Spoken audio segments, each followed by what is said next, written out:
মাটির ঘর, দেয়ালের নিচে চাপা পড়ে মানুষ অনেক। হ্যালো, আসসালামু আলাইকুম গাইস, কেমন আছেন সবাই? আপনাদের সাথে একটা দুর্ঘটনা শেয়ার করি। আমাদের দেশের মাটির ঘর একটা ঐতিহ্য ছিল। একটা সময় সচ্ছল পরিবার ফ্যামিলিরা এই মাটির ঘরগুলো দিত। প্রথমে মাটির ঘরের কিছু গুণ ছিল। গরমের দিনে মাটির ঘরে ঠান্ডা লাগতো, আর শীতের দিনে মাটির ঘরে একটু গরম থাকতো। সেই মাটির ঘরের ঐতিহ্য এখন গ্রামে হারিয়ে গিয়েছে।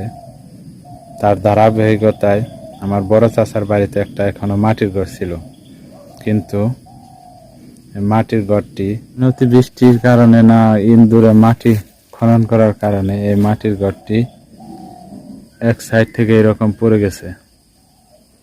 আর আল্লাহ যে উত্তম পরিকল্পনাকারী, দেখেন এই মাটির ঘরের দেয়াল এগুলা কিন্তু পাথরের মতো। এই দেয়ালটা পড়ে গিয়ে এই দেখেন, এটা লটকন গাছ, এই লটকন গাছের উপর পড়ছিল, সেটা এরকম ভেঙে গেছে।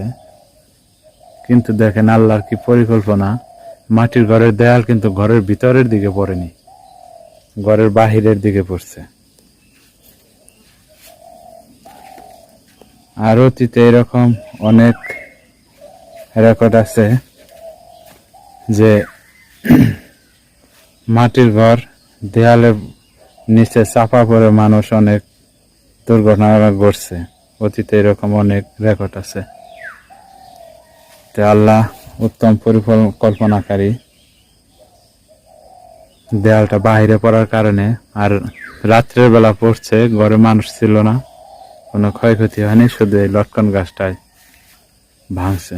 সবাই ভালো থাকবেন, আল্লাহ সবাইকে ভালো রাখুক, হেফাজত করুক।